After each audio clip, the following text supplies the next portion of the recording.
Hi guys, welcome to Pareksha Academy. இன்னைக்கு நம்ம பார்க்க போற சப்ஜெக்ட் Indian Polity.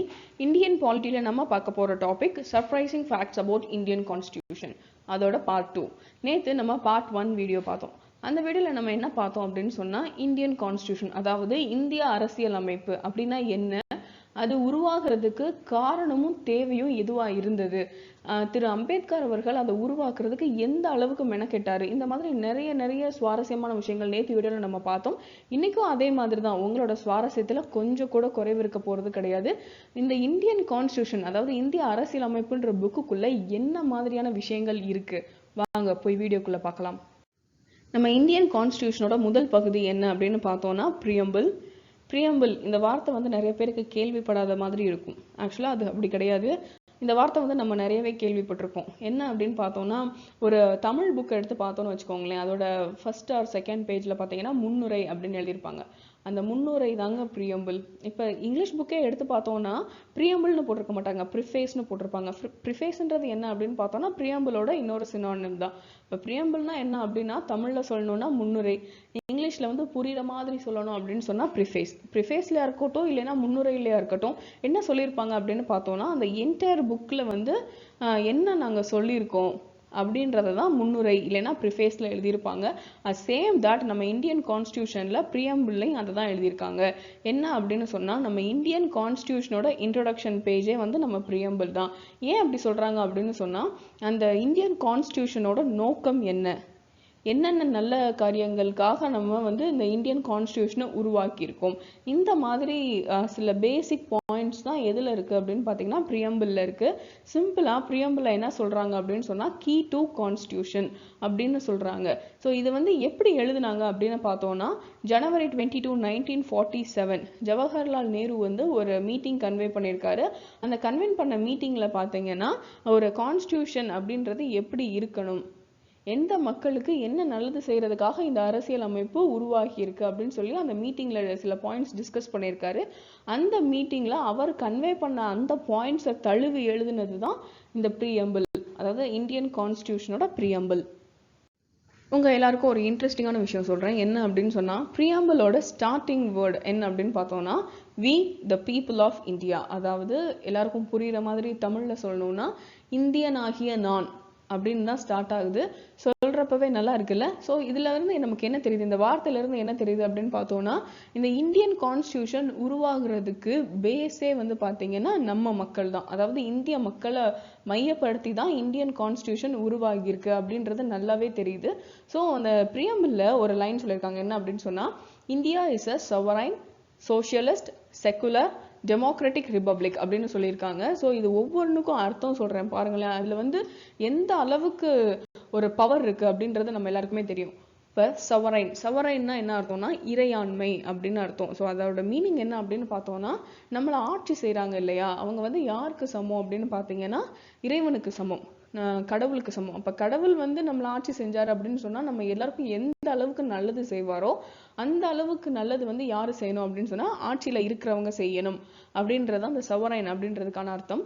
சோஷியலிஸ்ட் அப்படின்னா என்ன அர்த்தம் அப்படின்னு சொன்னால், சமதர்மம் அப்படின்றது தான் மீனிங் அதுக்கு. அப்போ வந்து இவங்களுக்கு வந்து நல்லது செய்வோம், இவங்களுக்கு வந்து நல்லது செய்ய மாட்டோம் அப்படின்னு எந்த ஒரு பிரிவினையும் பாகுபாடும் இல்லாமல் இருக்கணும் அப்படின்றது தான் அந்த சோஷியலிஸ்டுக்கான அர்த்தம். செக்குலர் அப்படின்னா மத சார்பற்ற அப்படின்றது அர்த்தம். அப்போ வந்து இந்த மதத்துக்கு நல்லது செய்வோம், அந்த மதத்துக்கு நாங்கள் செய்ய மாட்டோம் அப்படின்ற பேச்சுக்கே வந்து இந்தியாவுக்குள்ள இடம் கிடையாது அப்படின்றது தான் செக்குலர் அப்படின்னு சொல்லியிருக்காங்க. அடுத்து வந்து டெமோக்ராட்டிக்னா நம்ம லாஸ்ட் வீடியோவில் பார்த்தோம், ஜனநாயக நாடு. ரிபப்ளிக் அப்படின்னா குடியரசு நாடு அப்படின்னு அர்த்தம்.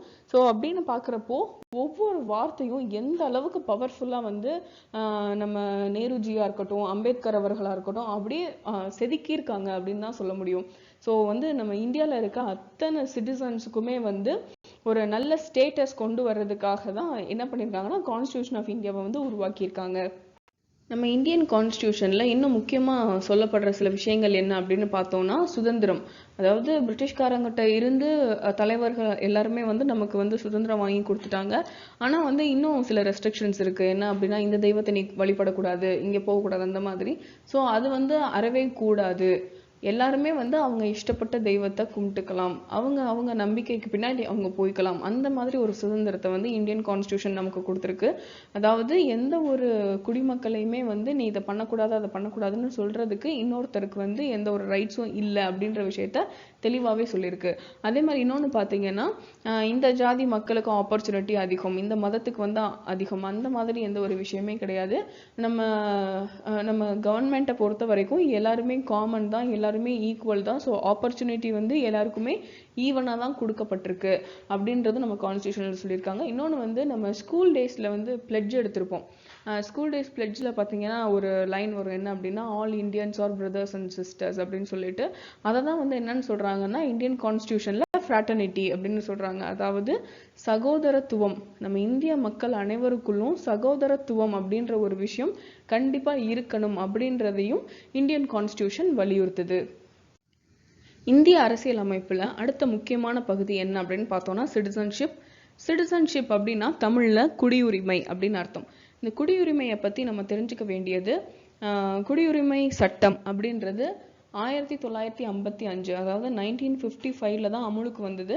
ஸோ அப்படி வந்தப்போ அதில் 2 விஷயம் குறிப்பாக சொல்லப்பட்டிருக்கு. ஒன்று வந்து அக்விசிஷன் ஆஃப் சிட்டிசன்ஷிப், இன்னொன்று வந்து loss of citizenship. Acquisition of citizenship அப்படின்னா என்னன்னா, யாருக்கெல்லாம் குடியுரிமை வழங்கப்படலாம், யாருக்கெல்லாம் குடியுரிமை இருக்கு அப்படின்ற விஷயம் வந்து அக்விசிஷன்லையும், லாஸ் ஆஃப் சிட்டிசன்ஷிப்னா யார்கிட்ட இருந்து குடியுரிமை பறிக்கப்படலாம், யாருக்கெல்லாம் குடியுரிமை கிடையாது அப்படின்ற விஷயத்த லாஸ் ஆஃப் சிட்டிசன்ஷிப்ல சொல்லியிருக்காங்க.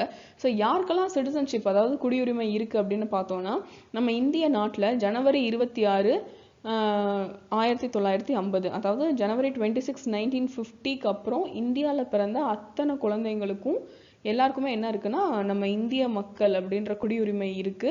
ஸோ சப்போஸ் வந்து வெளிநாட்டுக்கு போறப்ப குழந்தை பிறந்துருச்சு, ஆனா அவங்க தாய் தகப்பனோட சிட்டிசன்ஷிப் பார்த்தீங்கன்னா இந்தியா தான் அப்படின்னு சொன்னோம் அப்படின்னு சொன்னா அந்த குழந்தைக்குமே வந்து பார்த்தீங்கன்னா இந்திய நாட்டோட சிட்டிசன்ஷிப் இருக்கு.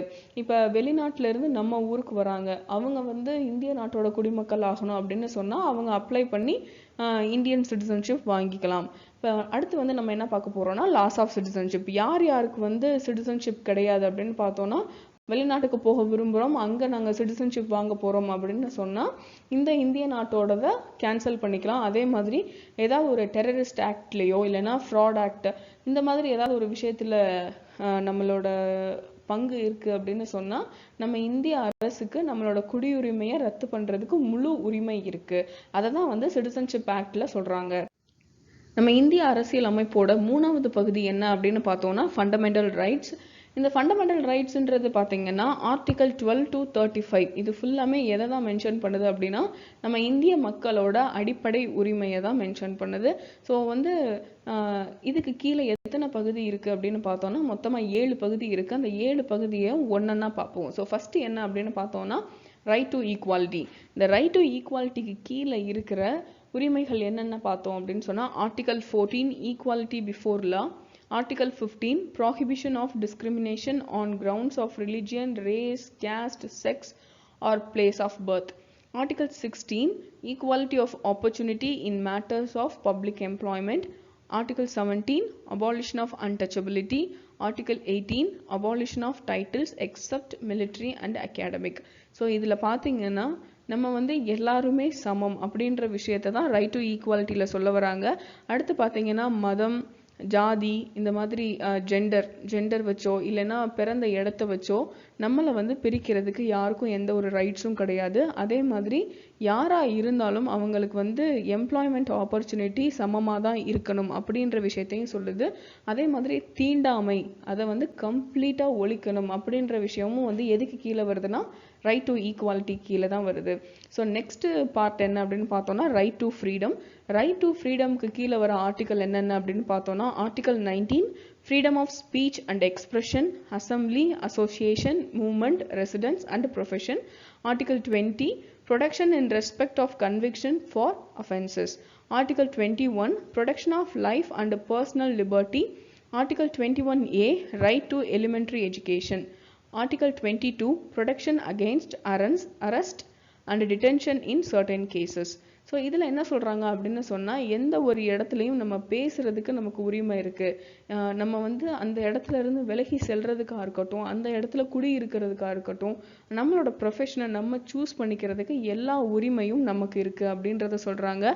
அதே மாதிரி நம்ம தப்பே செய்யாதப்போ நம்மளை அரெஸ்ட் பண்ண வந்தாங்க அப்படின்னு சொன்னால் அவங்கள வந்து ஸ்டாப் பண்ணுறதுக்கு, நம்மளை ப்ரொடெக்ட் பண்ணிக்கிறதுக்கு நமக்கு முழு உரிமை இருக்குது அப்படின்னு சொல்கிறாங்க. நம்மளோட சுய சுதந்திரம் அதுக்கு வந்து நமக்கு வந்து கண்டிப்பான உரிமை இருக்குது அப்படின்றது தான் எதுக்கு கீழே சொல்கிறாங்கன்னா ரைட் டு ஃப்ரீடம். இந்த ரைட் டு ஃப்ரீடமில் முக்கியமாக நம்ம பார்க்க வேண்டிய பாயிண்ட் என்ன அப்படின்னு சொன்னால், அட்லீஸ்ட் எல்லாருமே எலிமெண்ட்ரி ஸ்கூல் வரைக்குமாவது ஸ்கூல் படிச்சிருக்கணும் அப்படின்ற ஒரு விஷயமும் எதில் சொல்லப்பட்டிருக்குன்னா ரைட் டு ஃப்ரீடம் அப்படின்ற பாட்டில் சொல்லப்பட்டிருக்கு. அடுத்து நம்ம பார்க்க போகிறது right against exploitation. Right against எக்ஸ்ப்ளாய்டேஷனில் 2 ஆர்டிக்கல் இருக்குது. Article 23 Prohibition of traffic in human beings and forced labor. Article 24 Prohibition of employment of children in factories. Exploitationன்றது இந்த குழந்தை தொழிலாளிகள் இருக்காங்க பார்த்தீங்களா, அவங்களுக்காக சொல்லப்பட்டிருக்கிறது தான் ரைட் அகெயின்ஸ்ட் எக்ஸ்ப்ளாய்டேஷன். ஸோ இந்த மாதிரி பண்ணவே கூடாது, அதாவது ஃபோர்ஸ் பண்ணி யாரையுமே வேலை வாங்கக்கூடாது ஒன்று. இன்னொன்று வந்து என்ன அப்படின்னு சொன்னால், குழந்தை தொழிலாளிகள் இந்தியாவை பொறுத்த வரைக்கும் அறவே கூடாது அப்படின்றது தான் ரைட் அகெயின்ஸ்ட் எக்ஸ்ப்ளாய்டேஷன் அப்படின்ற ஒரு பார்ட் நமக்கு சொல்லுது. அதுக்கு அடுத்து 4வது என்ன அப்படின்னு பார்த்தோம்னா right to religion. Article 25 freedom of conscience and free profession, practice and propagation of religion. Article 26 freedom to manage religious affairs. Article 27 freedom from payment of taxes for promotion of any religion. Article 28 freedom from attending religious instruction or worship in certain educational institution. So right to religion நமக்கு என்ன சொல்ல வருது அப்படின்னு சொன்னோம்னா, நமக்கு பிடிச்ச ரிலீஜியனை நம்ம follow பண்ணிக்கலாம், அதுக்கு வந்து யாருக்கும் பணம் கொடுக்கணும், அதாவது டேக்ஸ் கட்டணும், அந்த மாதிரி எந்த ஒரு விஷயமும் கிடையாது. நமக்கு பிடிச்ச மதத்தை நம்ம வந்து ஃபாலோ பண்ணிக்கலாம் அப்படின்ற ஒரு விஷயத்தை தான் ரைட் டு ரிலிஜியன் அப்படின்றதுல சொல்கிறாங்க. ஃபண்டமெண்டல் ரைட்ஸில் இப்போ நம்ம பார்க்க போகிற பார்ட் என்ன அப்படின்னு பார்த்தோம்னா cultural and educational rights. Cultural and educational ரைட்ஸ்க்கு கீழே 2 ஆர்டிக்கல் தான் இருக்குது. என்னென்ன அப்படின்னு பார்த்தோம்னா article 29 protection of language, script and culture of minorities. Article 30 right of minorities to establish and administer educational institutions. அதாவது இதுக்கு அர்த்தம் என்ன அப்படின்னு பார்த்தோம்னா, மைனாரிட்டி பீப்புள்ஸ் இருக்காங்க இல்லையா, அவங்களோட மொழி, அவங்களோட நாகரிகம், கலாச்சாரம் இது எல்லாமே பாதுகாக்கப்படணும் அப்படின்றதும், அவங்களால சொந்தமாக ஒரு எஜுகேஷனல் இன்ஸ்டிடியூஷன் ரன் பண்ண முடியும், அப்படி ரன் பண்ணணும் அப்படின்னு அவங்க நினச்சாங்கன்னா அதுக்கு நம்ம முழு உரிமை கொடுக்கணும், அதை வந்து யாருமே தட்டி பறிக்கக்கூடாது அப்படின்ற விஷயம் கூட நம்மளோட இந்தியன் கான்ஸ்டியூஷனில் தெளிவாக சொல்லப்பட்டிருக்கு. அதுக்கு அடுத்த பகுதி என்ன அப்படின்னு பார்த்தோம்னா ரைட் டு கான்ஸ்டியூஷனல் ரெமெடிஸ். அதாவது இதுக்கு கீழே ஒரே ஒரு ஆர்டிக்கல் தான் இருக்குது. Article 32 it allows individuals to seek redressal for the violation of their fundamental rights. அதாவது யாராவது நம்மளோட அடிப்படை உரிமையை வந்து தட்டி பறிக்கணும் அப்படின்னு நினச்சாங்க அப்படின்னு சொன்னால் நம்ம வந்து போராடலாம் அப்படின்றத வந்து ஆர்டிகல் 32 சொல்லுது. ஸோ லாஸ்ட்டாக நம்ம பார்க்க போகிறது என்ன அப்படின்னு பார்த்தோம்னா சஸ்பென்ஷன் ஆஃப் ஃபண்டமெண்டல் ரைட்ஸ். அதாவது நம்மளோட அடிப்படை உரிமையை நம்ம கிட்ட இருந்து பறிக்கிறதுக்கு யாருக்கு உரிமை இருக்குது அப்படின்னு பார்த்தோன்னா நம்ம நாட்டோட ஜனாதிபதி, அதாவது பிரசிடென்ட் ஆஃப் இந்தியாவுக்கு மட்டும்தான் நம்மளோட உரிமையை ரத்து பண்ணுறதுக்கு முழு பவர் இருக்குது அப்படின்றது வந்து எந்த இது சொல்லுதுன்னா சஸ்பென்ஷன் ஆஃப் ஃபண்டமெண்டல் ரைட்ஸ் அப்படின்ற ஒரு ஆர்டிக்கல் சொல்லுது. ஸோ காய்ஸ், நம்ம வந்து இந்தியன் கான்ஸ்டியூஷனில் ஃபஸ்ட்டு 3 பகுதி மட்டும்தான் என்னென்னு பார்த்துருக்கோம். நாளைக்கு வந்து மிச்ச பகுதி என்னென்னு பார்க்க போகிறோம். So don't miss it, stay tuned. So இது வரைக்கும் நம்ம சேனலை சப்ஸ்கிரைப் பண்ணாதவங்க சப்ஸ்கிரைப் பண்ணிடுங்க. நம்ம போடுற வீடியோஸை உடனே பார்க்கணும் அப்படின்னா பக்கத்தில் இருக்க பெல் ஐக்கான் ப்ரெஸ் பண்ணுங்கள். இந்த வீடியோ உங்கள் எல்லாருக்குமே பிடிச்சிருந்தா லைக் பண்ணுங்கள், ஷேர் பண்ணுங்கள், கமெண்ட் பண்ணுங்கள். தேங்க்யூ ஸோ மச் ஃபார் வாட்சிங் த வீடியோ.